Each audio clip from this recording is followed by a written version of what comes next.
Assembly Lok Sabha ఎన్నికల నామినేషన్ల స్వీకరణ నేటి నుంచి మొదలవనుంది. ఈ ప్రక్రియ 25వ తేదీ వరకు కొనసాగుతుంది.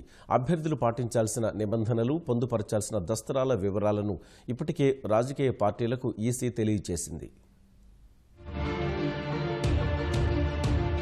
రాష్ట్ర వ్యాప్తంగా ఒకేసారి జరగనున్న లోక్సభ, శాసనసభ ఎన్నికలకు ఉదయం 10 గంటలకు నోటిఫికేషన్ విడుదలవుతుంది. 11 గంటల నుంచి స్వీకరణ ప్రక్రియ ప్రారంభం కానుంది. ఈ సందర్భంగా కార్యాలయానికి 100 మీటర్ల లోపు నిషేధాజ్ఞలు అమల్లో ఉంటాయి. ఊరేగింపుగా వచ్చే అభ్యర్థులు నిర్ణీత ప్రదేశంలో ప్రదర్శన నిలిపివేయాల్సి ఉంటుంది. జనరల్ ఎమ్మెల్యే అభ్యర్థులు నామపత్రంతో పాటు 10,000 దరావతు, ఎస్సీ ఎస్టీలు 5,000 చెల్లించాలి.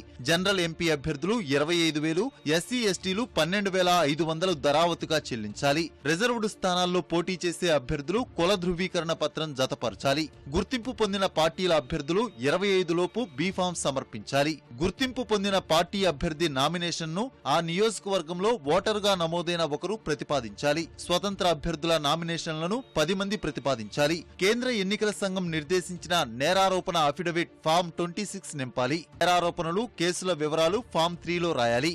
ఒక అభ్యర్థి 4 నామినేషన్లు వేయొచ్చు. డిక్లరేషన్ కూడా సమర్పించాలి.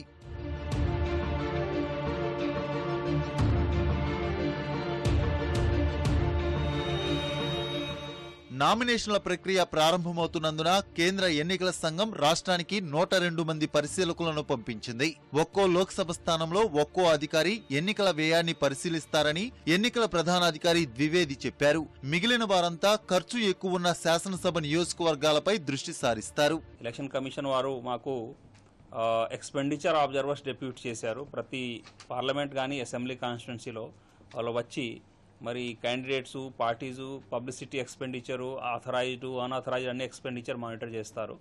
మరి దాని కొరకు ప్రతి పార్లమెంట్ కాన్స్టిట్యున్సీకి ఒక్కరి చొప్పున అంటే 25 ఎక్స్పెండిచర్ ఆబ్జర్వర్సు, అదేవిధంగా 175 కాన్స్టిట్యున్సీస్ కొరకు 77 మంది ఆబ్జర్వర్స్, ఎక్స్పెండిచర్ ఆబ్జర్వర్స్ని ముఖ్యంగా ఇన్కమ్ ట్యాక్స్, కస్టమ్స్ సీనియర్ ఆఫీసర్స్ని నియమించడం జరిగింది.